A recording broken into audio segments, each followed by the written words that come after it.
तो अब हम एकदम एक नए टाइप के डिफरेंसेस की या डाइवर्सिटी की बात करने वाले हैं।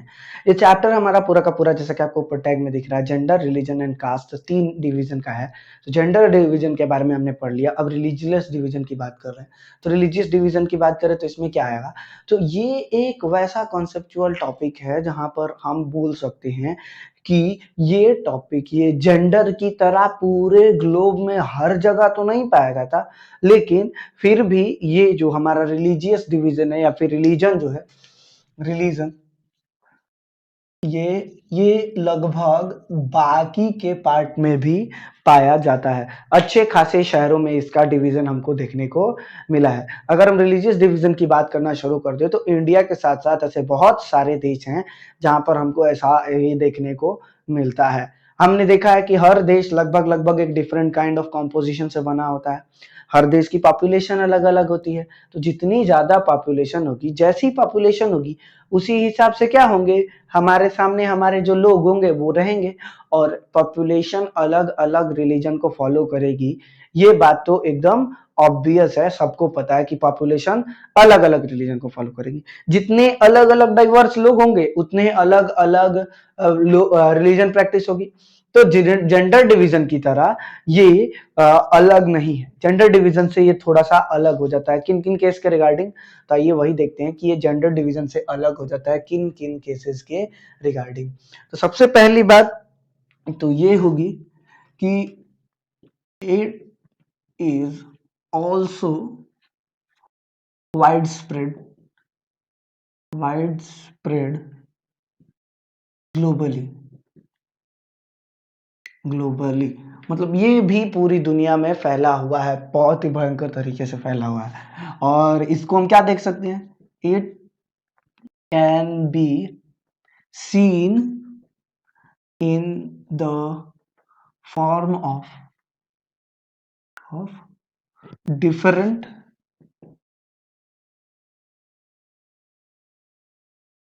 cultural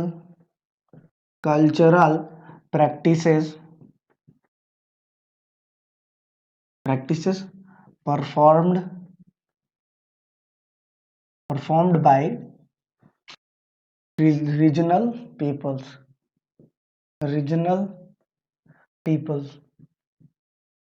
ये बात भी आ जाती है हमारे सामने कि हाँ, ये कैसे देखा जा सकता है? तो it is seen in the form of different cultural practices. अलग अलग कल्चरल प्रैक्टिसेस के द्वारा पता चलता है। फ्रॉम अ रीजनल पीपल, जो लोग प्रैक्टिस परफॉर्म करते हैं उनसे हमें पता चलता है कि हाँ यार, यहाँ पर इतने अलग अलग कम्युनिटी के या फिर इतने अलग अलग वेरिएशन के लोग पाए जाते हैं। अब ये जो जेंडर है वो अलग अलग लोगों में तो पाया जाता ही है, लेकिन साथ ही साथ ये एक बहुत ही बड़े एक्सपोजर को जन्म देता है, जहां पर आप क्लियरली ये कह सकते हो कि ये जो जेंडर डिवीजन है ये थोड़ा सा डिफरेंट है। ये इस वर्किंग पर बेस्ड है जहां पर हम टोटली इस आइडिया को डिपेंड करते हैं कि ये पॉलिटिक्स को इन्फ्लुएंस करेगा। तो इसके बारे में, रादर देन जेंडर डिवीजन जो था हमारा, वो क्या था? वो एक सोशल डिवीजन था जहां पर हम बात कर रहे थे, लेकिन पॉलिटिक्स में उसकी ज्यादा मुद्दा नहीं उठाया जा रहा था। आपने देखा कि 33% रिजर्वेशन का जो केस है वो इंडिया में आप कब से, बहुत दिनों पहले से ही चल रहा है, लेकिन अभी तक उसको क्लैरिफाई नहीं किया गया। लेकिन रिलीजियस डिवीजन की बात करें तो रिलीजन की जो डाइवर्सिटी होती है, रिलीजियस डिफरेंसेस होती हैं, वो हमेशा पॉलिटिक्स के फील्ड में देखने को मिलती है। तो हम लोग यहाँ पर इसको कह सकते हैं, it can easily B observed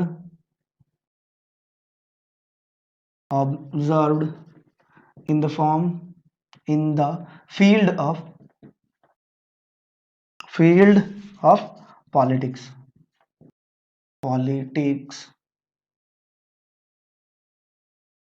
ये आसानी से देखा जा सकता है पॉलिटिकल फील्ड में। ऐसा क्यों होता है? क्योंकि इसकी इन्फ्लुएंस, पॉलिटिकल इन्फ्लुएंस अलग होती है, ज्यादा होती है, और ये थोड़ा कॉन्जरिंग इफेक्ट छोड़ता है पूरे के पूरे हमारे पॉलिटिकल सिस्टम पर। इसके रिगार्डिंग इतनी बातें तो हम लोग आसानी से कह ही सकते हैं, ये भी वर्ल्ड वाइड स्प्रेड है, लेकिन जेंडर की तरह ये दबाकर या इग्नोर करके नहीं रखा जाता है। इसको हम लोग वाइड स्प्रेड देख पाते हैं। किसके फील्ड के रिगार्डिंग? तो हमारे पॉलिटिकल या फिर ग्लोबल फील्ड के रिगार्डिंग। ठीक है, कोई प्रॉब्लम नहीं रही इसमें।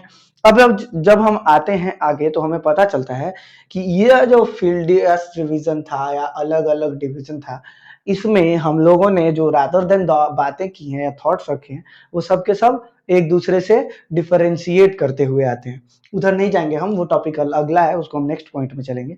लेकिन अभी पहले बात कर लेते हैं कि ये जो टॉपिक है ये आपको कैसे लग रहा है कि हाँ ये सही है या नहीं है। तो इस चीज का आप स्वरूप ऐसे देख सकते हो, हमारी बुक में भी दिया हुआ है कि भारत के सबसे बड़े नेता गांधी जी ने कहा है कि politics can never be separated from religion, या फिर religion can never be separated from religion.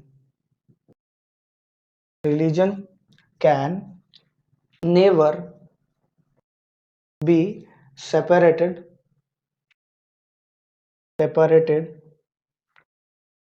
religion can never be separated from what? Religion can never be separated from politics. यही लाइन अपने आप में एक बहुत ही बड़ा लेक्चर है। अगर आप आगे की क्लासेस में जाओगे ना तो ग्रेजुएशन में एक बहुत ही बढ़िया रीजन है जहां पर इस पूरी की पूरी एक लाइन पर एक चैप्टर बेस्ड है और उन्होंने उस पर बहुत ही बढ़िया तरीके से एक्सप्लेन किया है कि गांधी जी कहना क्या चाह रहे थे। हम लोग इसको कोई और तरीके से जस्टिफाई करते हैं लेकिन कहना क्या चाह रहे थे यहाँ पर क्लियरली कहा गया, religion can never be separated from politics. अगर आप इसको हिंदी में कन्वर्ट करोगे तो अब ये क्या निकल के आएगा कि धर्म को कभी भी राजनीति से अलग नहीं किया जा सकता है। ही मेंट फॉर धर्म, धर्म व्हाट इज धर्म, इन्होंने कहा था व्हाट इज धर्म, तो धर्म का मतलब पॉलिटिकल, क्या फिर किसी एक रिलीजन की बात नहीं की थी। He believed that the moral values of a human is called dharma. According to Gandhi ji the moral values of a person is considered as dharma. ठीक है, तो गांधी जी धर्म किसको मानते थे, इसको हमारे मोरल वैल्यूज को। लेकिन फिर भी आज हम लोग क्या बात में मानते हैं कि रिलीजन को अलग, फिर भी तो आ गया ना टर्म कि religion can never be separated from politics, और ये अपने आप में एक बहुत ही बड़ा टर्म है कि religion can never be separated from the politics. अच्छा था, अब हम आगे की तरफ आते हैं। तो आगे हम देखोगे क्लियरली यहाँ पर दिखेगा कि human rights group of our country जो है वो हमेशा, नेक्स्ट टॉपिक जो है वहां पे क्लियरली दिखेगा कि human right groups claim that any communal violence led to the death of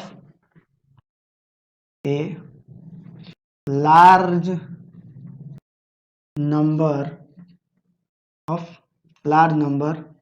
of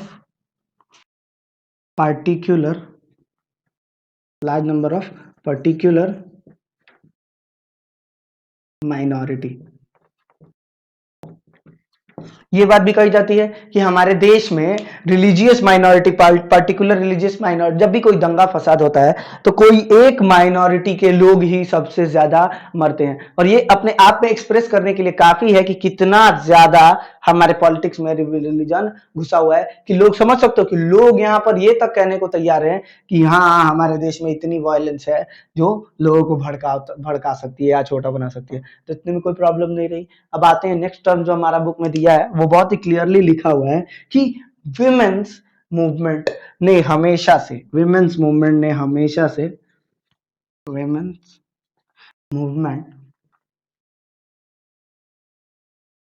have argued for family laws for different communities। यहाँ पर क्लियरली आपको लाइन आ गई कि अलग अलग कम्युनिटीज के लिए फैमिली लॉज की बात की गई थी। ये सभी की सभी चीज जो है ये रिप्रेजेंट कर रहे हैं कि कम्युनिटी कितनी ज्यादा डूबी हुई है, हमारे पॉलिटिक्स कितना ज्यादा अंदर तक पहुंचा हुआ है इन फील्ड के रिगार्डिंग। और ये कहना गलत नहीं होगा कि हमारा रिलीजन पॉलिटिक्स से कितना डीपली कनेक्टेड है। इवन दो विमेन्स एसोसिएशन तक भी गवर्नमेंट से मांग करते हैं कि कुछ ऐसे चेंजेस लाओ जो हर एक कम्युनिटी के अंदर लोगों को क्या दिला सके, गाइडेंस दिला सके और वो लोग फ्रीडम महसूस कर सकें। तो अच्छी बात है ना, लोगों को फ्रीडम महसूस होगी तभी तो वो इनहेंस कर पाएंगे, तभी तो वो ग्रोथ कर पाएंगे। और ये एक बहुत ही जबरदस्त है जिसकी वजह से हम इस कॉन्सेप्ट को विजुअलाइज कर पा रहे हैं। ठीक है, कोई प्रॉब्लम नहीं रही। तो आइए देखते हैं हमारा नेक्स्ट टॉपिक क्या है। तो हमारा जो अब नेक्स्ट टॉपिक है वो क्या है, वो है हमारा कम्युनलिज्म। कम्युनलिज्म। अब अगर बात हो रही है इस कम्युनलिज्म टॉपिक के बारे में, तो एक सिंपल से शब्द में जान लीजिए, कम्युनलिज्म वो कॉन्सेप्ट है जहां पर ये जो थॉट है ना हमारी, यहाँ पर एक रिलीजन को जब देश का आधार माने जाने लगता है, तो ऐसा होने लगता है कि लोगों को लगने लगता है कि नहीं, यही रिलीजन सिर्फ काफी नहीं है, यही रिलीजन सिर्फ काफी नहीं है। तो वहां पर क्या होता है कि लोग एक रिलीजन और उसके फॉलोअर एक इलाके में सेटल होना शुरू हो जाते हैं, और दूसरे रिलीजन और उसके फॉलोअर दूसरे इलाके में सेटल होना शुरू हो जाते हैं। और इसके बीच में ना एक ऑर्डर बनता हुआ दिखाई देता है। ऐसा लगता है कि ये एक कम्युनिटी एक साइड हो रही है, ये एक कम्युनिटी एक साइड हो रही है, और दोनों एक दूसरे से थोड़ा डिफरेंशिएट होते चले जाते हैं। और वो खुद को क्या मानने लगते हैं कि हाँ, ये जो कम्युनिटी है, वो ये जो मेरी कम्युनिटी है ना, वो दूसरों से बेहतर है। वो क्या है, वो दूसरों से बेहतर है, वो थोड़ी अलग है। और इसी वजह से क्या होने लगता है ना कि एक छोटा सा इंटेंस फाइट क्रिएट हो जाता है, और वही फाइट कम्युनलिज्म कहलाता है। कम्युनलिज्म क्या होता है, जहां पर हम ये सोचने लगते हैं कि हमारी कम्युनिटी की डोमिनेशन ज्यादा है, हमारी कम्युनिटी उनसे सुपीरियर है। तो इस थॉट के साथ कम्युनलिज्म की शुरुआत होती है। इसको कहते हैं संप्रदायवाद। इसमें आप लोगों ने सुना होगा संप्रदाय।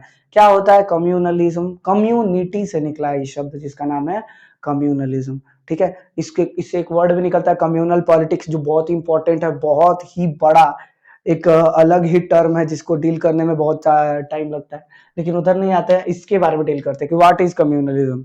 ठीक है, अब यहाँ पे आइए और देखना स्टार्ट कर दीजिए। When A group of any particular religious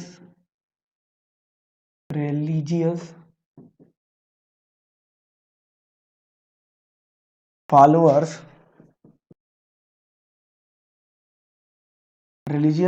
when a group of any particular religious followers separate themselves from society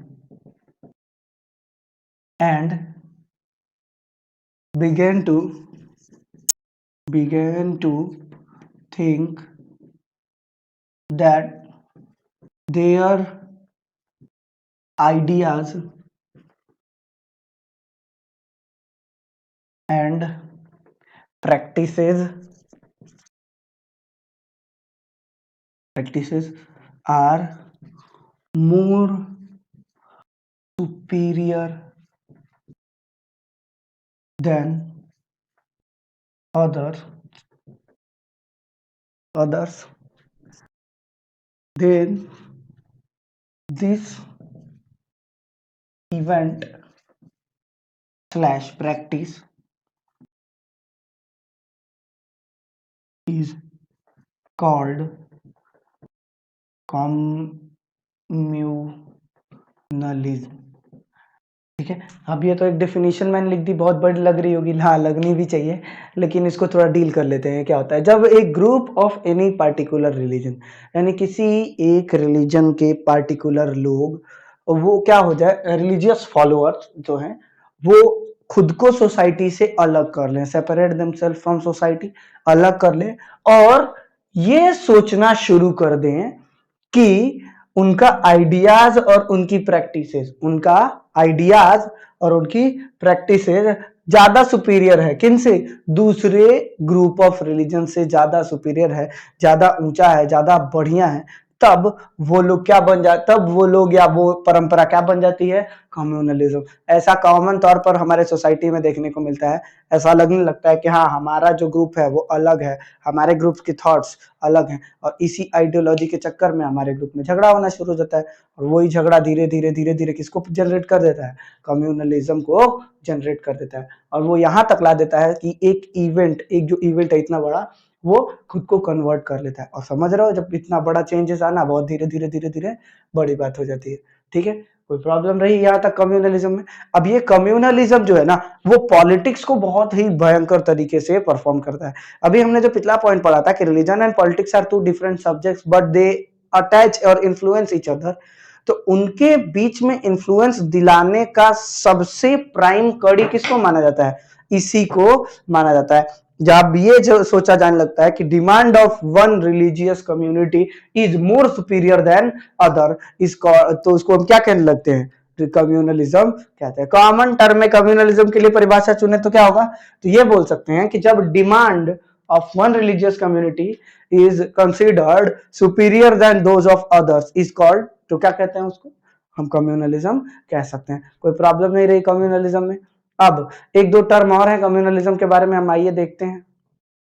तो आइए अब देखते हैं कम्युनलिज्म के ही टॉपिक के कुछ बचे हुए पॉइंट जो थे वो देखते हैं। सबसे पहला आता है कि कम्युनलिज्म इस बात पर पूरी तरह डिपेंडेड है कि हमारी रिलीजन पर ही, मतलब कम्युनलिज्म सिर्फ और सिर्फ इसी आइडिया पर डिपेंडेड है कि रिलीजन ही किसी कम्युनिटी की जड़ होती है। ये इसी आइडिया पर बेस्ड है कि रिलीजन ही किसी भी सोशल कम्युनिटी की का बेसिस होता है। कम्युनलिज्म ये बात को साथ में लेके आता है कि किसी एक धर्म को फॉलो करने वाले लोग हमेशा एक ही कम्युनिटी के होने चाहिए। ABCD करके मैं पॉइंट लिख देता हूं, यहाँ पर लिख देते हैं followers of same religion must live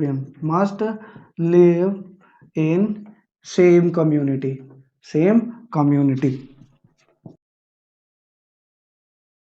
followers of same religion must live in same community, ये बात आ जाती है कि एक ही कम्युनिटी के लोग एक साथ रहने चाहिए।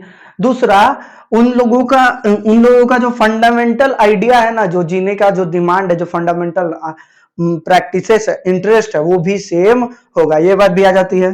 दे are interest should also be same. Their interest should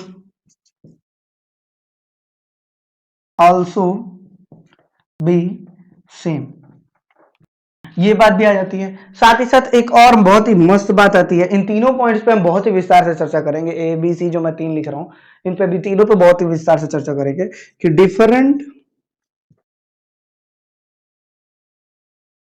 religious followers does not belongs to same community। ये बात भी आ जाती थी जो बहुत ही मतलब बढ़िया थी। देखो, पहला, followers of same religion must live in same community, मतलब एक ही धर्म के जो फॉलोअर्स हैं उनको हमेशा एक ही कम्युनिटी में रहना है, वो कम्युनिटी चेंज कर ही नहीं सकते, मतलब उनको इसी में रहना है, इसके अलावा और कोई कम्युनिटी में नहीं रह सकते। ये एक बेसिक आइडिया होगी। जैसे अगर हिंदू कम्युनिटी है तो हिंदू कम्युनिटी में ही उनको रहना पड़ेगा, हिंदू धर्म को फॉलो करने वाले लोग। इस्लाम कम्युनिटी है तो उन लोगों को इस्लाम कम्युनिटी के साथ ही रहना पड़ेगा। क्रिश्चियंस है तो उनको क्रिश्चियंस के साथ ही रहना पड़ेगा। कब? जब आइडिया या प्रैक्टिसेस किसकी हो रही हैं? कम्युनलिज्म की। तब जब कम्युनलिज्म की आइडियाज और प्रैक्टिसेस ऑन है तब ये थॉट आती है। दूसरा जो बहुत इंपॉर्टेंट है, interest should also be same. ये कैसा हो सकता है? ये कैसा पॉसिबल है कि हमारी इंटरेस्ट और आपकी इंटरेस्ट एकदम सेम हो जाए? ऐसा तो पॉसिबिलिटी ही नहीं है।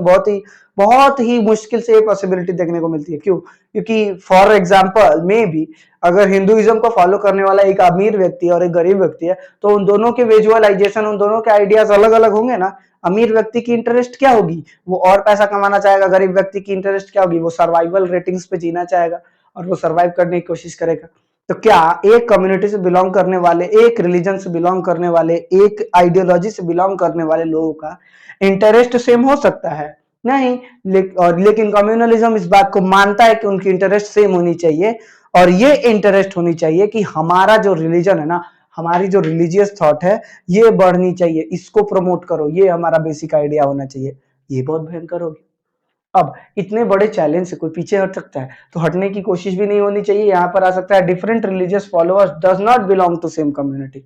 एक जबरदस्त बात हो, कि मतलब अलग अलग जो फॉलोअर है वो कभी भी एक कम्युनिटी से बिलोंग नहीं करते, उनको एक कम्युनिटी में रहने की इजाजत भी नहीं दी जाती। एंड यही रीजन है शायद जिसके वजह से भारत जैसे देश में अभी भी बहुत सारे झगड़े चल रहे हैं कि हाँ यार this is my community that is your community करके। तो इसके वजह से अभी भी बहुत ज्यादा झगड़े होते जा रहे हैं। अगर कहा जाता है कि अगर कम्युनिटी एक साथ आ भी जाए तो उनको सुपरफिशियल या फिर इमटेरियल माना जाता है कि हाँ यार ये तो पॉसिबल ही नहीं है, और इसके वजह से हमेशा झगड़े होते रहते हैं। लोगों को लगता है कि दो अलग अलग इलाकों से रहने वाले लोग, दो अलग अलग कम्युनिटी फॉलो करने वाले लोग इक्वल ही नहीं है, they are not even equal citizen, and that is the reason की they demand for a different nation. ये वाली थॉट क्या हो सकेगी, इसी को प्रमोट करके आगे, and they start to demand a different nation.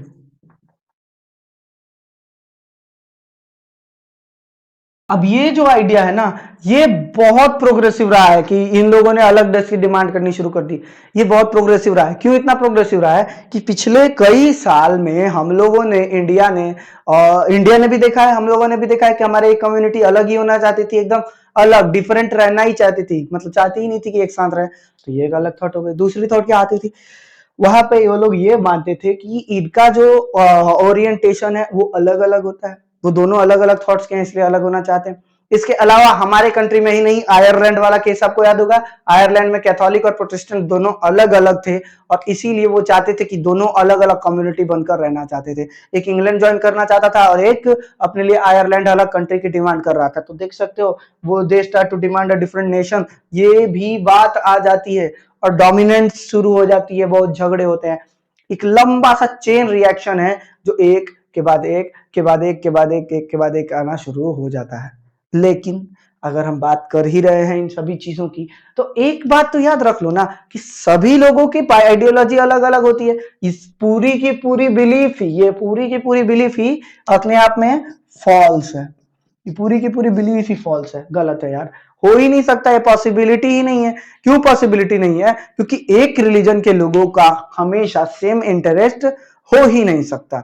हर एक कम्युनिटी की वॉइसेस अलग अलग होती है यार। ऐसा थोड़ी है कि सभी को एक ही साथ लाकर इकट्ठा कर दिया जाए, सभी के अटेम्प्ट को एक साथ ही इकट्ठा करके एक साथ ला दिया जाए, ऐसा बहुत ही मुश्किल से देखने को मिलता है। ऐसा ना ही के बराबर देखने को मिला है। ऐसा कहा जाता है कि एक कम्युनिटी में हर एक व्यक्ति की अपनी आइडियोलॉजी होती है, अपनी इंटरेस्ट होती है, और वो अपने इंटरेस्ट को रखने के लिए कुछ भी कर सकता है। और इसी वजह से ये कहा जाता है कि every community must heard the thoughts and ideology of their own citizens. हर एक कम्युनिटी को ये थॉट रखनी चाहिए कि हमें अपने सिटीजन की आइडियोलॉजी को सुनना है, और अगर वो कम्युनिटी उस आइडियोलॉजी को नहीं सुनती है, इसका मतलब क्लियरली है कि वो कम्युनिटी रिलीजियस ग्रुप पे नहीं बल्कि एक पावर ओरिएंटेड इंसान पर डिपेंडेड है, जो ये चाहता है कि सब कुछ मेरे अंडर कंट्रोल में रहे, और वो इसके नाम पर कम्युनलिज्म भड़का रहा है और भड़काकर अपने फॉलोअर्स बढ़ा रहा है, ना कि एक रिलीजन के फॉलोअर्स को बढ़ा रहा है। क्योंकि रिलीजन में हमेशा अलग अलग कॉन्टेक्स्ट होते हैं लोगों के, अलग अलग इंटरेस्ट होते हैं लोगों के। चलो अच्छी बात है, फॉर एग्जाम्पल हम मान लेते हैं सेम रिलीजन के फॉलोअर को सेम कम्युनिटी में होना चाहिए, हम मान लेते हैं, चलो लेट सपोज दैट कि हाँ ये पॉसिबल है। अब चार अलग अलग टाइप की फैमिली आ गई, एक बहुत ही रिच लेकिन उस कंट्री को फॉलो करने वाली, एक थोड़ी सी गरीब, एक मिडिल क्लास, और एक नौकरी पेशा सरकारी नौकरी वाले। तो सबकी इंटरेस्ट अलग अलग हो जाएगी। जो बहुत ही अमीर है वो चाहेंगे कि हम इससे भी ऊपर जाएं, जो नौकरी पेशा सरकारी नौकरी वाले लोग हैं वो प्रमोशन वगैरह चाहेंगे लेकिन उनका लेवल वही रहेगा। मिडिल क्लास वाले लोग वो चाहेंगे कि हम थोड़ा डेवलप हो जाए, और गरीब लोग वो तो सर्वाइवल इंस्टिंक्ट पे जिंदा है। हाँ, अब इसका मतलब ये हुआ कि इन चारों की इंटरेस्ट एक है, ऐसा तो हो ही नहीं सकता है। जहां पे हो पाया, बिल्कुल नहीं हो पाया। पब्लिकली या इकोनॉमिकली बात करें तो इनकी इंटरेस्ट तो एकदम डिफरेंट अलग अलग है, लेकिन यहां पर देयर रिलीजियस इंटरेस्ट लगाना है, ना कि their interest. There political interest can also be different. आपने देखा होगा कि एक कम्युनिटी के लोग अलग अलग जाति को वोट करते हैं, अलग अलग कास्ट मतलब पार्टीज को वोट करते हैं, और ये एक बहुत ही डिफरेंट इशू बन के निकलता है जो पूरे के पूरे कम्युनल पॉलिटिक्स को प्रभावित कर सकता है। ये बात याद रखने लायक होगी। यहाँ पर जो बात है ना, वो सिर्फ और सिर्फ इंटरेस्ट पर नहीं बल्कि पॉलिटिकल इंटरेस्ट तक भी जानी चाहिए, सोशल इंटरेस्ट तक भी जानी चाहिए, तब जाकर इसको एक प्रॉपर जस्टिफिकेशन मिलेगा। अब ये बात कर लेते हैं, do not belong to same community. अरे यार, डाइवर्सिटी का नाम तो सुना ही है हमने, और डाइवर्सिटी सोसाइटी का नहीं बल्कि इकोलॉजी का नेचर है। पूरे अर्थ पर हमेशा हमको डाइवर्सिटी देखने को मिली है, और इसके वजह से डिफरेंट रिलीजियस फॉलोअर्स हमेशा एक साथ मिलकर ही रहेंगे। आप उनको चाह कर भी अलग नहीं कर सकते। अलग अलग ग्रुप करने की कोशिश करोगे तो और टूटेगी कंट्री, और इतने डाइवर्स और इलाके बन जाएंगे ना कि पूछो मत। अभी फॉर एग्जांपल हमारे इंडिया को अगर डाइवर्सिफाई करना शुरू कर दिया जाए, तो सबकी इंटरेस्ट के हिसाब से बांटना शुरू कर दिया जाए, तो भारत के 28-29 राज्य हैं, सब अपने आप को अलग अलग कंट्री घोषित कर लेंगे। और सभी, और ऐसा था भी at the time of independence, there were 11 states and 600 nations, free kingdoms जिसको बोला जाता है, जिसको प्रिंसली किंगडम्स बोला जाता था, राजाओं के रजवाड़े थे। तो सोचो वो 600 थे, तो कैन यू इमेजिन कि हमारी कंट्री की आइडियोलॉजी कितनी डाइवर्सिफाई हो जाएगी। अब उधर हम नहीं जाएंगे, वो हमारा चैप्टर अलग है, ठीक है। तो आगे आते हैं, हम देखते हैं कम्युनलिज्म और कौन कौन से रूप पकड़ सकता है।